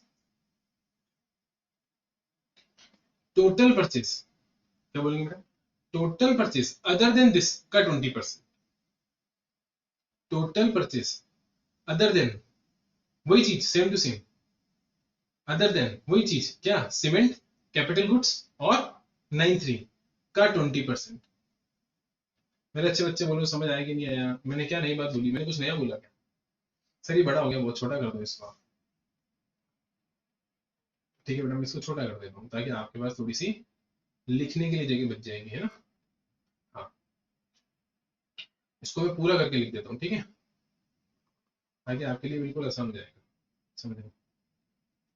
मैंने क्या बोला बेटा, मैंने बोला कि यहाँ पर total purchase other then 93 cement और कैपिटल गुड्स का 20%, ये तीन चीजें लिमिट खराब नहीं करेंगी, यही तो बोल रहा हूं मैं। अब मुझे बताओ टोटल परचेस कितनी थी मेरी, other than these three things, कितनी थी बेटा, 70 थी, कितनी थी बेटा 70, और 70 का मेरे को, ये 70 थी, मतलब टोटल परचेस तो 70 थी ना, इधर आओ, ये देखो other than these three things, इन तीन चीजों को हटाते हुए मेरी टोटल परचेस कितनी थी बेटा, ये देखो टोटल परचेस 100 थी, और 100 में से इन तीन चीजों को हटा दो तो बेटा कितना होता है, 70 होता है ना। तो 70 रुपए मेरी टोटल परचेस थी, यहाँ तक किसी बच्चे को कोई प्रॉब्लम है, नहीं साहब कोई प्रॉब्लम नहीं, माइनस इन तीनों चीजों को हटा के 70% और 70% का 20%, कितना, मेरा अच्छा बच्चा बताएगा, total purchase other than these thing, किससे बेटा, अनरजिस्टर्ड से, फ्रॉम अनरजिस्टर्ड पर्सन, एक सेकेंड, इसको हटाओगे, हाँ सर हटाएंगे, क्यों नहीं हटाएंगे बेटा, मैंने अनरजिस्टर्ड पर्सन से कितना माल खरीदा, तो total purchase other than this thing from unregistered person, आ जाओ आ जाओ, फ्रॉम अनरजिस्टर्ड पर्सन, क्योंकि बेटा अनरजिस्टर्ड से अगर ज्यादा होगी तभी तो आरसीएम लगे ना, हाँ सर बात तो सही है। तो मुझे सारे बच्चे बताएंगे टोटल परचेज कितनी है अनरजिस्टर्ड से अदर देन दिस, बोलो 10, अनरजिस्टर्ड से इन तीन चीजों के अलावा मैंने क्या खरीदा है, कितने का माल खरीदा है, 10 रुपए का माल ही तो खरीदा है साहब, ये देखो ना, ये देखो क्वेश्चन के अंदर 100 रुपए टोटल था, हाँ ये रजिस्टर्ड से, हाँ तो ये आएगा नहीं, और इन तीन के अलावा अनरजिस्टर्ड से कितना खरीदा है, 10 का माल खरीदा है, बिल्कुल सही। और टोटल परचेज का 20% तक मैं कर सकता था, other than this total purchase कितनी हुई बेटा, 70 रुपए, और 70 रुपए का 20% कितना होता बेटा, 14 रुपए, बस, तो कम ही करा ना मैंने तो माइनस में आ गया, अगर ये फिगर माइनस में आ रहा है तो दिक्कत नहीं है साहब, तो दिक्कत नहीं है, तो दिक्कत नहीं है, पॉजिटिव आ रहा है तो उस पर टैक्स देना पड़ेगा, क्योंकि वो शॉर्टफॉल बन जाएगा, क्या बन जाएगा, शॉर्टफॉल बन जाएगा। 14 रुपए तक मैं खरीद सकता हूं, मैंने 10 रुपए का ही खरीदा, मेरे पास लिमिट कितनी है अनरजिस्टर्ड पर्सन से खरीदने की, 14 रुपए, लेकिन मैंने खरीदा कितना, 10 रुपए। अब आप बताओ गलत है कि सही है, सही है साहब, बिल्कुल सही है, यहाँ तक किसी भी बच्चे को कोई प्रॉब्लम है तो वो मुझे बताएगा। और ऊपर मैंने क्या करा, ऊपर मैंने यही तो करा बेटा, इधर ऊपर मैंने क्या करा, ऊपर भी यही करा, आप चाहे 60 में 30 जोड़ लो 90, चाहे आप कान को ऐसे पकड़ लो बेटा, चाहे आप कान को ऐसे पकड़ लो, बात तो एक ही है, बात तो एक ही है। हाँ सर, एक सेकंड के लिए बेटा क्या करेंगे, यहाँ पर ब्रेक लेंगे, उसके बाद में वापस आ रहा हूँ, सिर्फ और सिर्फ छोटा सा 2 सेकंड या 3 सेकंड का ब्रेक यहाँ पर आपको मिल रहा है, इसलिए कहीं जाना मत, सिर्फ वीडियो पॉज करना और वापस प्ले करना, मैं आ जाऊंगा, ठीक है। तो दोस्त वापस आ गए, हाँ साहब, क्या बोला मैंने सिर्फ इतना सा बोला मेरे भाई कि ऊपर वाले या तो आप ऐसे कर लो कि जो रजिस्टर्ड है, जो रजिस्टर्ड से टोटल परचेज है उसमें उन तीनों को ऐड कर लो, क्योंकि गवर्नमेंट ने क्या बोला, deemed to be purchase from registered मान लेंगे तो 90 आ जाएगा। या फिर बेटा एक काम करो, ऑल्टरनेटिवली आप कैसे निकाल सकते हो, आप इस फॉर्मूले से ऑल्टरनेटिवली निकाल सकते हो। यहाँ तक किसी बच्चे को कोई दिक्कत है क्या सर? कोई दिक्कत की बात नहीं है, इतना सिंपल गवर्नमेंट ने 9-4 को बना दिया। अब बच्चे मेरी बात सुनेंगे, डायग्राम पर पहले बाद में आएंगे बेटा, पहले कॉन्सेप्ट पर आएंगे और हम समझेंगे किसको, इस टेबल को। देखो मैंने आपको टेबल भी बना के दे दिया, डायग्राम भी बना के दे दिया, एग्जाम्पल भी बना के दे दिया, कॉन्सेप्ट भी दे दिया, और उसके बाद में इलस्ट्रेशन भी करवा दूंगा अभी, ठीक है? हाँ साहब ठीक है। पहले बताओ बेटा, इस डायग्राम में कोई दिक्कत है क्या? इस टेबल में कोई दिक्कत है क्या? अगर मैं रजिस्टर्ड पर्सन से खरीद रहा हूँ साहब तो 100% फॉरवर्ड चार्ज। मैंने क्या बोला, बच्चा कंफ्यूज होना ही नहीं है यहाँ पे बेटा। फॉरवर्ड चार्ज मतलब फॉरवर्ड चार्ज, रजिस्टर्ड पर्सन बोले तो फॉरवर्ड चार्ज, कोई दिक्कत की बात आती ही नहीं है। एक बात हो, जब मैं रजिस्टर्ड से खरीद रहा हूँ तो रजिस्टर्ड मेरे से टैक्स लेके गवर्नमेंट को जमा कर देगा ना, दिक्कत क्या है फिर बेटा? लेकिन सीमेंट अगर अनरजिस्टर्ड से खरीदूंगा तो बेटा 100% रिवर्स चार्ज। अगर रजिस्टर्ड पर्सन से कैपिटल गुड्स खरीदूंगा तो 100% फॉरवर्ड, अनरजिस्टर्ड से खरीदूंगा बेटा तो 100% रिवर्स चार्ज। लेकिन बेटा अदर देन, मैंने कहा ना इन तीनों को छोड़कर लिमिट देखनी है। ये तीन चीजें आपकी लिमिट खराब नहीं करेंगी 20% वाली। इनपुट एंड इनपुट सर्विसेज, क्या बोला मैंने बेटा? इनपुट और इनपुट सर्विसेज। अच्छे बच्चे, हाँ सर। 100% फ्रॉम रजिस्टर्ड सप्लायर, कोई दिक्कत ही नहीं है। क्यों? क्योंकि मिनिमम ही 80 चाहिए, मिनिमम ही 80 चाहिए। हम तो 100% की 100% ही किससे खरीद रहे हैं? रजिस्टर्ड से। बेटा 90% रजिस्टर्ड खरीद रहा हूँ, बहुत बढ़िया सा, पूरा फॉरवर्ड चार्ज, पूरा फॉरवर्ड चार्ज। 80% बेटा बहुत बढ़िया, पूरा फॉरवर्ड चार्ज, क्योंकि 80% मिनिमम है। आप 90 खरीदो, 80 खरीदो, कोई दिक्कत नहीं। लेकिन बेटा जैसे ही 75 खरीदोगे तो बेटा इस 5% जो शॉर्टफॉल हो गया ना, इस पर आरसीएम लग जाएगा। ये 5% जो शॉर्टफॉल हो गया ना, इस पर आरसीएम लग जाएगा। अदर देन दिस, इन तीनों पे तो वैसे भी आरसीएम ही देना है, 100% और 100%। समझ में आएगी नहीं? और 93 पे वैसे भी आरसीएम देना है, नहीं आई तो अब आ जाएगी बेटा। हम एक बार समझ में नहीं आती तो दो बार, दो बार समझ में नहीं आती तो तीन बार, तीन बार समझ में नहीं आती तो चार बार। हर चीज का रास्ता है, अलग अलग तरीके से आपको समझाएंगे। चौथी या पांचवी बार में तो समझ में आ ही जाएगा। आ जाओ अब एग्जांपल से समझो। जिस बच्चे को टेबल से समझ में नहीं आया, मैंने जो समझाया कॉन्सेप्ट एग्जांपल लेकर, उससे समझ में नहीं आया, उसको एग्जांपल से समझ में आ जाएगा। आओ, क्या बोला मैंने? A promoter purchased 60% of input and input services from registered supplier, 15% cement, 25% other input from unregistered person during the financial year 1920। ठीक है साहब, अब मैं आंसर नहीं देखूंगा, गंदा बच्चा को होगा जो आंसर देखेगा। इधर आओ, मेरे साथ साथ बताओ क्या होना चाहिए। सब रजिस्टर्ड से कितना है? 60। अनरजिस्टर्ड से सीमेंट कितना है? 15। और अदर कितना है? 25। अब मेरी बात सुनो, सीमेंट, सीमेंट यह लिख रहा हूं मैं, सीमेंट 100% टैक्स है आरसीएम में, हाँ साहब, यानी पूरा 15%। हाँ, और deem to be from registered मान लिया जाएगा। हाँ, रजिस्टर्ड से कितना है? 60, ये सब, बाकी रजिस्टर्ड से 60, तो कितना हो गया बेटा? 75। एक तरीका तो ये, दूसरा तरीका, दूसरा तरीका बेटा टोटल परचेज का कितना परसेंट? 20%। तो 20% में अनरजिस्टर्ड से खरीद सकता हूँ। मैंने अनरजिस्टर्ड से खरीदा कितना बेटा बताओ? सिर्फ और सिर्फ, बोला मेरा बच्चा, 25%। तो बेटा देखो 80 में कम कितना पड़ गया? 75। तो 5% पे या तो ऐसे टैक्स दे लो, या तो ऐसे 5% पे आरसीएम दे लो, या फिर ऐसे देख लो कि 20% की लिमिट थी और आपने 25 खरीद लिया, 25, तो ये पॉजिटिव आ गया बेटा। अपने फॉर्मूले में रखो आप। अब मेरे फॉर्मूले में मैंने क्या बताया था? मेरे फॉर्मूले में आएगा बच्चा, मेरे फॉर्मूले में मैंने क्या बताया था? मैंने बताया था total purchase other than this from registered person, other than this from unregistered person, इससे अनरजिस्टर्ड पर्सन। तो बेटा एक बात हो, इसी क्वेश्चन को अगर आप मेरे फॉर्मूले में रखोगे तो अनरजिस्टर्ड पर्सन से टोटल परचेज कितनी है other than cement, capital goods और 93, इनको छोड़कर सर है आपके 25। और बेटा लिमिट कितनी होती है? 20। तो बेटा पॉजिटिव आ गया 5, और पॉजिटिव 5 अगर आता है तो बेटा 5 इस पर आपको आरसीएम पे करना पड़ेगा। किस रेट से? 18% की रेट से। गवर्नमेंट ने साफ बोल दिया 18% की रेट से। अब जो रेट प्रिस्क्राइब्ड है वो है, उससे मतलब नहीं है, एप्लीकेबल रेट से मतलब नहीं है। यहाँ पर 94 के नोटिफिकेशन में लिख दिया सब 18%। कितना परसेंट? 18%। सरकार लिखा हुआ है, दिखा दूंगा अभी डायग्राम में, अपन ने सब इनकॉर्पोरेट कर रखा है। अगले एग्जांपल में चलेंगे बेटा, एग्जांपल नंबर 2 क्या बोल रहा है? A promoter purchased 60% of input and input services from registered supplier. ठीक है साहब, इस बार रजिस्टर्ड से कितना है? सारे अच्छे बच्चे बताएंगे साहब। 60%। इनपुट कितना है साहब? साहब साहब 93 में 13%, 93 में कितना है? 13%। 15% सीमेंट और 12% अनरजिस्टर्ड पर्सन से है ड्यूरिंग द फाइनेंशियल ईयर। निकालो बेटा, आंसर निकालो। कितना आसान है बेटा? 60% किससे है? इससे, plus deemed to be purchased from registered person cement 15%, plus 93 deemed to be purchase from registered person 93 आपकी लिमिट खराब नहीं करेगा। कितना बेटा 13%। टोटल कितना होगा बेटा 5 6 7 8। ठीक है, तो ये हो गया बेटा 28 और 7, बोलो बेटा 88%। 88%। ठीक है, तो 60 70 88 88 खरीदना कितना मिनिमम 80। तो लिमिट पूरी है साहब, 1 रुपया भी आरसीएम में नहीं देना। यहाँ पर देखो पिछले वाले का आंसर देख लो, पिछले वाले का आंसर नहीं देखा ना, ये देखो ये 5% आरसीएम में। इस बार तो अपन ऊपर निकल गए। ये तो था एक तरीका। ऑल्टरनेटिवली कैसे देख सकते हैं साहब, ऐसे देख सकते हैं कि टोटल 12% ही है जो मैंने किससे लिया, बोलो किससे लिया, अनरजिस्टर्ड से, जबकि लिमिट कितनी है 20 की, जबकि लिमिट कितनी है 20 की।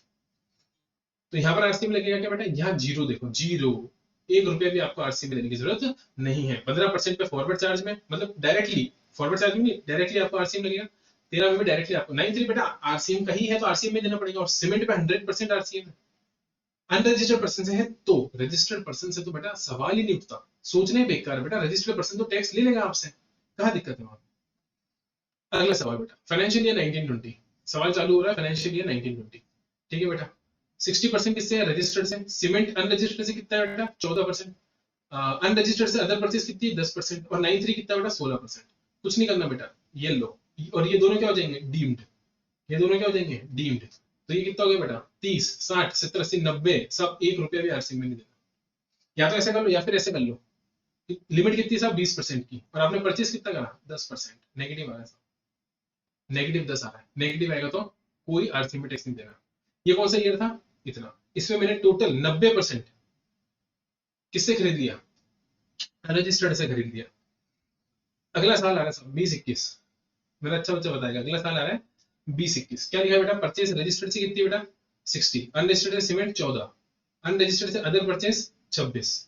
ठीक है, टोटल निकालेंगे बेटा 60 प्लस ये deemed to be from registered person कितना हो गया बेटा 60 74, शॉर्टफॉल हो गया बेटा इस बार। खरीदना कितना था 80, खरीदा कितना 74, कितना देना पड़ जाएगा साहब 6% आरसी में। बच्चा बोला नहीं नहीं नहीं नहीं नहीं नहीं, मैंने बोला क्यों बेटा, बच्चा कह रहा सर पिछली बार 10% ज्यादा देकर आए थे, 80% की बात थी भाइयों बहनों, हमने 10% ज्यादा खरीदा था रजिस्टर्ड से, तो उस 10% को इस 6% से इस साल सेट ऑफ करा लो, क्योंकि ये 1920 था, ये 2021 है। आरसी वही है, रजिस्टर्ड पर्सन में ही हूँ, पिछले साल रजिस्टर्ड से मैं 10% ज्यादा खरीद के लाया आपकी लिमिट से, तो बेटा इस बार फायदा दो ना 10% का मेरे को।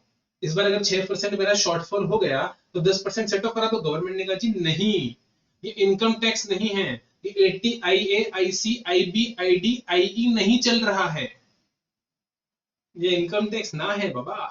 हर साल का हिसाब हर साल खत्म हो जाएगा, कोई आपको कैरी फॉरवर्ड नहीं मिलेगा मेरा अच्छा बच्चा। पिछले साल अगर आपने खरीद लिया तो अच्छी बात है, खरीद ली, हम तो चाहते ही हैं कि आप रजिस्टर्ड से खरीदें। हमने ये लिमिट इसलिए नहीं बनाई कि अगर ज्यादा खरीद लिया तो अगले साल सेट ऑफ मिल जाएगा, कोई सेट ऑफ नहीं मिलेगा। यहाँ पर आपको 6% पे टैक्स देना ही पड़ेगा आरसीएम के अंदर। किस रेट से मेरा अच्छा बच्चा बताएगा, 18% से सर, 18% से। आई होप अब तक तो बेटा क्लियर हो ही गया होगा, हो ही गया होगा क्लियर बेटा। ठीक है, फिर भी अगर किसी बच्चे को प्रॉब्लम आ रही है तो कमेंट बॉक्स जिंदाबाद बेटा, कमेंट करना ना भूलना बेटा, मैं आपको गारंटी दे रहा हूँ आपको रिप्लाई मिलेगा दोस्त। आप पहले भी मेरे कमेंट देख सकते हैं, जितने बच्चों ने करे बेटा उन सबको मैंने रिप्लाई कहीं ना कहीं करा ही है। और अब ये आपके सामने एक धांसू इलस्ट्रेशन बेटा, और उसके बाद आपकी सारी क्वेरीज खत्म, सारी क्वेरीज खत्म। आपको जितनी भी प्रॉब्लम आई बीच बीच में वो सारी खत्म हो जाएगी इसके बाद। अच्छा बच्चा बोलेगा सीमेंट खरीदे साहब अनरजिस्टर्ड पर्सन से, कितने का 15 लाख का, इस बार परसेंटेज नहीं साहब अमाउंट है। कैपिटल गुड्स खरीदे साहब 18% कंपोजिट डीलर से, रजिस्टर्ड ही माना जाएगा, मैंने बोला था ना कंपोजिट भी रजिस्टर्ड ही होता है, तो 20 लाख भी रजिस्टर्ड परचेज है, कितनी है रजिस्टर्ड परचेज। कैपिटल गुड्स 18% किससे खरीदे साहब अनरजिस्टर्ड से। Other input input service registered से अनरजिस्टर्ड से। बेटा मैं तो एक ही बात कहता हूँ, रजिस्टर्ड की टोटल लगा लो, 20 रजिस्टर्ड से है हाँ, प्लस 62 रजिस्टर्ड से है हाँ, प्लस और बोलो और बोलो और बोलो, और रजिस्टर्ड से कितना है, ये रजिस्टर्ड से माना जाएगा, ये रजिस्टर्ड से माना जाएगा। मैं तो कहता हूँ एक काम करो सब छोड़ो, सबसे पहले मेरा अच्छा बच्चा टोटल लगा लेगा, टोटल परचेज, और फिर देखेंगे कितना, क्योंकि बेटा ये परसेंटेज बेस्ड नहीं है, ये अमाउंट बेस्ड है। क्या है बेटा अमाउंट बेस्ड, मेरे पास कैलसी है, ये रहा बेटा, फटाफट से टोटल लगाते हैं। 15 प्लस 20 टोटल, मतलब टोटल सब इंक्लूड होगा उसके अंदर, प्लस 10 प्लस 62 और प्लस 23, सब 130। टोटल परचेज 130, 130 का 80% 104, और 20% 26, अब मेरा अच्छा बच्चा बताएगा 20% की लिमिट है बेटा मेरे पास कि मैं आरसीएम में मतलब अनरजिस्टर्ड से परचेज कर सकता हूँ, मेरे को आरसीएम में टैक्स नहीं देना पड़ेगा। लेकिन अगर 26 बेटा 1 रुपया भी ऊपर हुआ, आपने 26 की जगह अगर 28 कर लिया तो 2 पर फिर आपको आरसीएम का टैक्स देना पड़ेगा। देखिए हिसाब बेटा, हाँ देखिए साहब, रजिस्टर्ड से कितना बेटा, ये रजिस्टर्ड से है, ग्रीन ग्रीन जो है वो रजिस्टर्ड से है, ये रजिस्टर्ड से, 2 रजिस्टर्ड से कितना हुआ बेटा, 62 रुपीज 82। आप बोलोगे सब करना 104 था, करा 82, गलत जवाब। अभी समझा क्या है बेटा कि जो सीमेंट हम खरीदेंगे, जो कैपिटल गुड्स हम खरीदेंगे अनरजिस्टर्ड से बेटा, वो माना जाएगा deemed to be purchase from registered person. क्या माना जाएगा, deemed to be purchase from registered person. यानी साहब आपका ये जो है ये, और आपका बेटा ये जो है ये भी क्या बन जाएगा, ये भी रजिस्टर्ड पर्सन से ही माना हुआ बन जाएगा। तो अब टोटल लगाओ कितनी हो गई, 15, 20, 10 और 62, 107। बेटा करना 104 ही था, कर लिया 107। यानी आपने अपनी लिमिट से ऊपर यूज कर दिया, आपको 1 रुपया भी आरसीएम में देने की जरूरत नहीं है 94 के अंदर। ऐसे कान पकड़ लिया, अब उल्टा कान पकड़ लो, उल्टा कान पकड़ लो। मतलब ये कि बेटा कि अनरजिस्टर्ड से कितनी परचेज है, सब 23 लाख, करनी कितनी थी 26 लाख, लिमिट के अंदर है, लिमिट के अंदर है। 26 लाख तक मैं अनरजिस्टर्ड से माल खरीद सकता हूँ। मैंने खरीदा कितना बेटा, 23, खरीदा कितना 23। मैंने बोला ना other than cement, capital goods और आरसीएम वाली नोटिफिकेशन 93, ये तीनों आपके 20% की लिमिट को नहीं छेड़ेंगे साहब, बिल्कुल भी नहीं छेड़ेंगे। मेरा बच्चा इधर आओ, आंसर देखो। सबसे पहले मैंने क्या करा, सबसे पहले मैंने क्या करा बेटा, टोटल निकाली। किसकी टोटल निकाली बेटा, टोटल परचेज, उसका फिर 80% करा। फिर मैंने देखा बेटा क्या कि एक्चुअल परचेजेस कितनी है और डीम्ड परचेजेस कितनी है। बेटा एक्चुअल परचेज है 20 और 62 और डीम्ड परचेज बेटा 15 और 10, तो टोटल होता है आपका 82 और 15, यानी 107। और 107 बेटा लिमिट के अंदर नहीं है, लिमिट के बाहर है। यानी 80 खरीदना था, 80 से ज्यादा खरीदा है, तो अच्छी बात है ना साहब, बुरी बात क्या है, बोलो हाँ के ना, हाँ सर। अब मैंने तो लिखा था, क्वेश्चन की रिक्वायरमेंट क्या थी बेटा, क्वेश्चन की रिक्वायरमेंट थी calculate the amount of IGST payable under reverse charge. तो बड़ा आसान है, इसमें क्या दिक्कत की बात हो गई। सीमेंट अनरजिस्टर्ड से फ्लैट रेट लगेगा 28% का, ठीक है। कैपिटल गुड्स अनरजिस्टर्ड से, कैपिटल गुड्स अनरजिस्टर्ड से कितना एप्लीकेबल रेट लगेगा, 18%। और ये है अनरजिस्टर्ड से 12%। ये लगेगा क्या, नहीं लगेगा, क्यों, क्योंकि मैं लिमिट में हूं। आ जाओ बेटा, इतनी सी बात है, ये देखो 18%, 12% और यहाँ पर 28% और 18%, क्योंकि 18% एप्लीकेबल रेट है, 28% सीमेंट के केस में होता है, और ये नॉर्मल एप्लीकेबल रेट यहाँ पर आपके लगकर चलेंगे। ऑल्टरनेटिवली अब कान ऐसे पकड़ लिया, अब कान ऐसे पकड़ लो। लिमिट कितनी थी 26, खरीदा कितना 23, लिमिट कितनी थी बेटा 26। अब अनरजिस्टर्ड पर्सन से टोटल कितना खरीदा 48, लेकिन किसको इंक्लूड नहीं करना है, सीमेंट को और कैपिटल गुड्स, उसको हटा दो, तो कितना आ जाएगा बेटा 23। कितना आ जाएगा 23, ये देखो ये 23, तो 23 तो 26 से कम है ना बेटा, 23 तो 26 से कम है, यही तो मैंने बोला। ये देखो 23 तो 26 से कम है। आई होप अभी तो बेटा 94 आपकी नसों में दौड़ने लग गया होगा इस एग्जाम्पल के बाद। मुझे नहीं लगता बेटा इसमें कोई इतनी दमदार बात हुई होगी, और इसी के साथ बेटा आपका 94 खत्म हो जाता है मेरी तरफ से। आई होप बेटा इससे ज्यादा अच्छी तरह से तो अभी मैं आपको क्या ही समझा सकता हूँ, मेरा बच्चा बताएगा इससे ज्यादा अच्छी तरह से मैं आपको समझा सकता हूँ क्या। मैंने आपको यहाँ पर बेटा एग्जाम्पल करा दिए, और मैंने यहाँ पर आपको एग्जाम्पल के साथ साथ कॉन्सेप्ट भी करा दिया। कॉन्सेप्ट से कितना सा है बेटा, लॉजिक से कितना सा है, गवर्नमेंट चाहती है अनरजिस्टर्ड पर्सन पे टैक्स कराने, गवर्नमेंट चाहती है कहीं पर भी गलत तरीके से परचेज ना हो, सारी परचेज के बारे में हमें पता चले। तो बड़े बड़े बिल्डर्स ना बेटा अनरजिस्टर्ड से परचेज करके ट्रांजेक्शन को छुपाना है, इसलिए उनको limit they the 20% of total purchase. आप किससे कर सकते हो, बोलो किससे कर सकते हो, अनरजिस्टर्ड पर्सन। लेकिन सीमेंट और कैपिटल गुड्स ये बड़े अमाउंट है बेटा, सीमेंट एक बिल्डिंग बनती है, सीमेंट बड़ा अमाउंट होता है, कैपिटल गुड्स बड़ा अमाउंट होता है। गवर्नमेंट चाहती है बड़ा अमाउंट हमारी नजरों से छूटे नहीं, इसलिए 20% की लिमिट वहां से हटा दी, और बोला साहब यहाँ तो आपको 100% आरसीएम देना पड़ेगा, क्योंकि बेटा आरसीएम में देते ही गवर्नमेंट को पता लग जाएगा कि इतने का सीमेंट खरीदा और इतने का कैपिटल गुड्स खरीदा। और एक बिल्डिंग के अंदर, एक प्रोजेक्ट के अंदर इन दो चीजों का बहुत बड़ा अमाउंट होता है, सीमेंट का भी और कैपिटल गुड्स का भी। गवर्नमेंट चाहती है इससे हमारी नजर ना छूटे। बाकी जो छोटे छोटा अमाउंट है ना, वहां 20% की लिमिट दे दी, बोला ठीक है वो 20% तक अनरजिस्टर्ड से खरीद लो, दिक्कत नहीं है साहब। और जेन्युइन है बेटा, बिल्कुल छोटी छोटी चीजें होती है, छोटे छोटे कंपोनेंट्स फिटिंग्स वगैरह होती है बेटा, वो फिटिंग्स वगैरह अनरजिस्टर्ड से खरीद लेंगे किसी दुकानदार से तो भी दिक्कत नहीं है, क्योंकि उसका अमाउंट इतना मेजर अमाउंट नहीं होता। आई होप आपको बेटा बिल्कुल अच्छे से समझ में आया होगा, ठीक है। इसके अलावा बेटा एक छोटा सा आपका सर्कुलर हो रहा है, मैं यही लपेट दूंगा इसको भी, कहां पर, इसी के साथ, और आपको पूरा का पूरा समझ में आ जाएगा। क्या लिखा बेटा, clarification on issue of GST on airport levies. इसी लेक्चर के अंदर अपन इसे भी कंप्लीट कर लेंगे, ठीक है।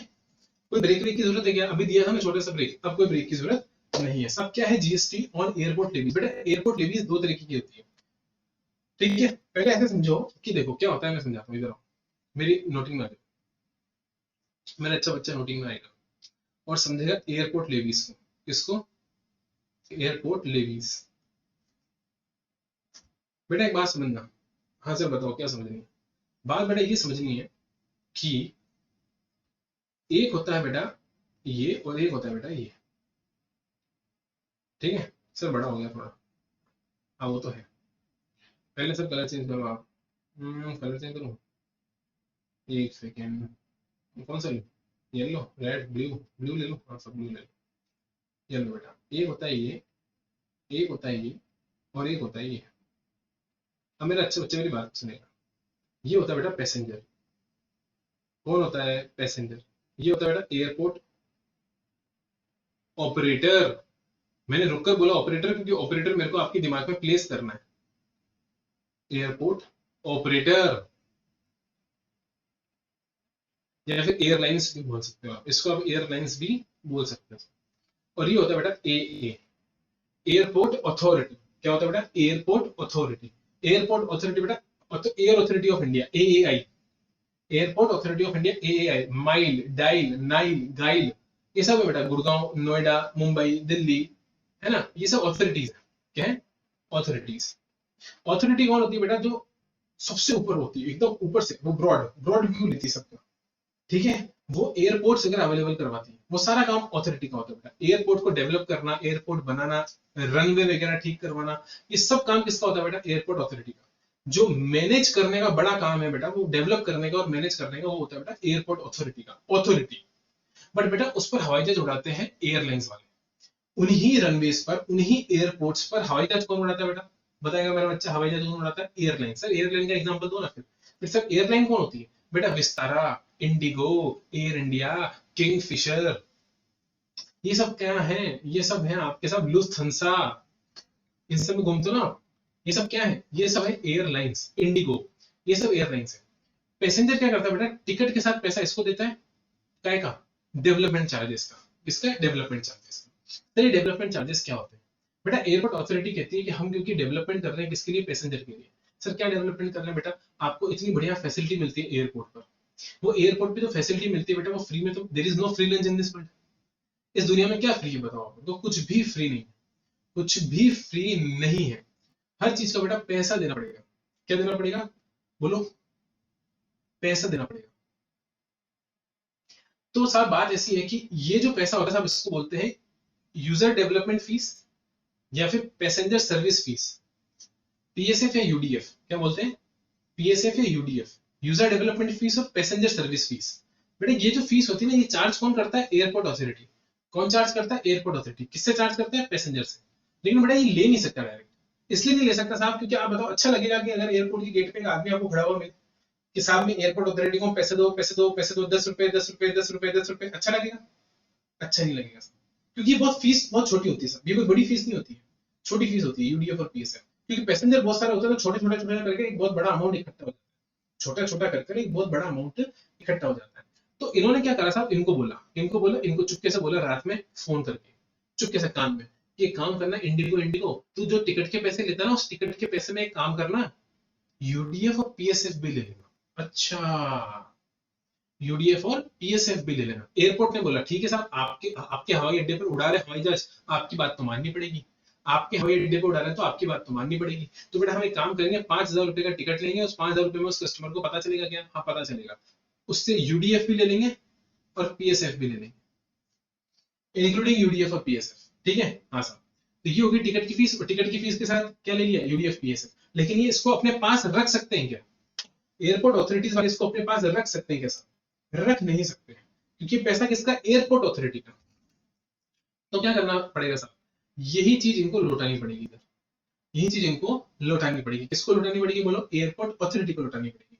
बेटा कुछ टफ है क्या इसके अंदर? बड़ा सिंपल सर्कुलर है यार, बड़ा सिंपल सर्कुलर है, ठीक है। इनको लौटानी पड़ेगी। अब मुझे बताओ, फिर से वही वाली बात आ गई, there is no free lunch in this world. बेटा मुझे बताओ, ये क्या बोलेगा? एयरपोर्ट एयरपोर्ट ऑपरेटर या एयरलाइंस वाले क्या बोलेंगे? तुम्हारे लिए फ्री में क्यों कलेक्शन एजेंट बने? ये तो कलेक्शन एजेंट का काम हो गया ना साहब। एयरपोर्ट अथॉरिटी के बिहाफ पर एयरलाइन क्या करती है? कलेक्शन का काम कर रही है किससे? पैसेंजर से। तो अगर एयरपोर्ट अथॉरिटी के बिहाफ पर एयरपोर्ट एयरलाइंस या एयरपोर्ट ऑपरेटर पैसेंजर से फीस वसूल रहा है किसके बिहाफ पर? एयरपोर्ट अथॉरिटी के बिहाफ पर, तो ये कहीं ना कहीं कलेक्शन एजेंट का काम कर रहा है ना। तो ये बोलेगा बेटा मेरे को कलेक्शन फीस चाहिए, फोकट में कलेक्ट करके नहीं दूंगा मैं आपको आपका पैसा, मेरे को कलेक्शन चार्जेस चाहिए, एजेंट का काम कर रहा हूं मैं, तो मेरे को एजेंट का कमीशन चाहिए। बेटा 5 रुपए, 5 रुपए दे देता है एयरपोर्ट अथॉरिटी इनको। कितने रुपए? 5 रुपए दे देता है। बोलो कोई दिक्कत? सब ये सब कहाँ लिखा हुआ है? ये इनके एक्ट होते हैं बेटा, इनके अलग से एक्ट है, इनका अलग से कानून है हवाई जहाज उड़ाने का, एयरपोर्ट अथॉरिटी का अलग से कानून है, उसमें लिखा हुआ है। ठीक है हाँ सर, यहाँ तक किसी बच्चे को कोई दिक्कत नहीं साहब? कोई दिक्कत की बात नहीं है बेटा। ये जो पैसा किसने किसको दिया? एयरपोर्ट अथॉरिटी ने किसको दिया? इसको 5 रुपए। बेटा इस 5 रुपए पे टैक्स कौन कलेक्ट करेगा? एयरपोर्ट एयरलाइन कलेक्ट करेगा और गवर्नमेंट को जीएसटी भरेगा 5 रुपए पर, क्योंकि रेसिपिएंट कौन है? ये है, सॉरी सप्लायर कौन है? ये है। रेसिपिएंट कौन है? ये है। कलेक्शन की सर्विस कौन किसको दे रहा है? एयरलाइन दे रहा है किसको? एयरपोर्ट अथॉरिटी को कलेक्शन की सर्विस। हाँ, तो सप्लायर कौन हुआ? एयरलाइंस। तो एयरलाइंस कलेक्ट करेगा 5 रुपए और उस पर जीएसटी किसको देगा? गवर्नमेंट को देगा। उसी तरीके से बेटा एयरपोर्ट अथॉरिटी सर्विस दे रहा है पैसेंजर को, तो ये जो यूडीएफ और पीएसएफ है इसके ऊपर जो जीएसटी लगेगा वो कौन कलेक्ट करेगा? एयरपोर्ट अथॉरिटी कलेक्ट करेगा। और किसको देगा? गवर्नमेंट, क्योंकि यहाँ पर सप्लायर कौन है? Airport authority. बस बेटा डायग्राम में आ जाओ, डायग्राम से मैं आपको पूरा लपेट दूंगा, पूरा लपेट के रखूंगा। 9-4 का डायग्राम बाकी है सर, 9-4 का डायग्राम बाकी है, करूंगा। बिल्कुल सही, बच्चे ने बिल्कुल सही बोला साहब, 9-4 का डायग्राम बाकी है। पहले ये कर लो, फिर वापस 9-4 में जाके आपको डायग्राम करवा देता हूँ, ठीक है? ओके सर, इधर बताओ सर, कलर चेंज कर लें? हाँ सर कलर चेंज कर लो। एयरपोर्ट अथॉरिटी कौन है? एएआई, दिल्ली, मुंबई और नोएडा। क्या बेटा ये कौन है? SpiceJet, Air India, Vistara, IndiGo airlines collects PSF और UDF along with ticket fare. और ये वापस इधर रेमिटेंस हो जाता है, देखो इधर से लिया इधर को दिया और बदले में कलेक्शन चार्जेस दे दिए। कितने रुपए के बेटा? 5 रुपए के। ठीक है, ये supply of fee collection service है और ये सप्लाई ऑफ डेवलपमेंट सर्विस है।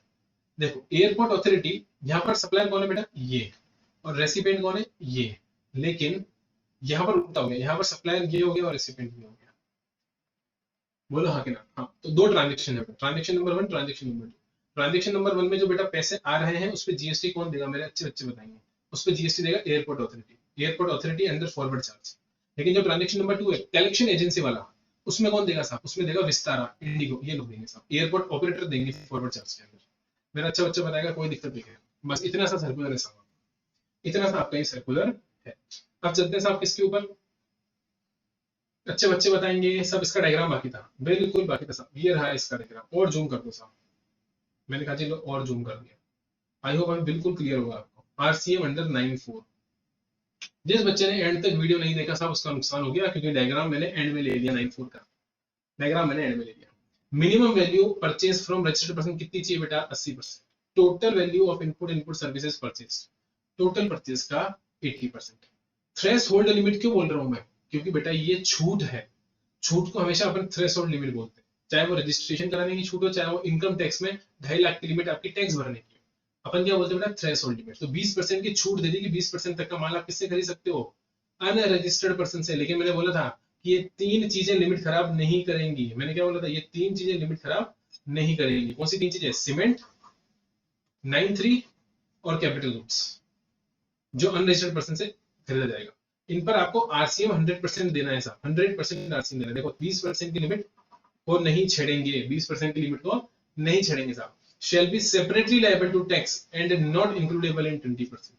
ये 20% में इंक्लूडेबल नहीं है, इन पर अलग से आरसीएम में टैक्स पे करना है। सीमेंट के लिए रेट 28% का रहेगा, 9(3) के लिए एप्लीकेबल रेट रहेगा। बोलो मेरा अच्छा बच्चा? हाँ साहब। इसके अलावा बेटा एक चीज और लिख रखी है मैंने कि जो service by way of development right या एफएसआई वगैरह होता है, या फिर जो भी सैलरी वगैरह आप पे करते हो। एक बात बताओ, बिल्डर है तो उसने अपने अंडर में क्या रख रखे होंगे? बहुत सारे वर्कर रख रखे होंगे, उनको वेजेस दे रहा होगा। जो एम्प्लॉइज होंगे उनको सैलरी दे रहा होगा। मुझे बताओ ये कवर होगा क्या? ये कवर नहीं होगा साहब। क्यों कवर नहीं होगा? क्योंकि एम्प्लॉयर एम्प्लॉय जीएसटी से बाहर है। एम्प्लॉयर एम्प्लॉय शेड्यूल 1 में जीएसटी से बाहर है। बताओ है कि नहीं है? शेड्यूल 3 में बेटा, किसमें? शेड्यूल 3 में, शेड्यूल 1 में नहीं, शेड्यूल 3 में। ई मैजिक, अब वो न्यू मैजिक हो चुका है। तो जो न्यू मैजिक अपन मेमोरी टेक्निक पढ़ते हैं, कहां पर पढ़ते हैं बेटा? शेड्यूल 3 में।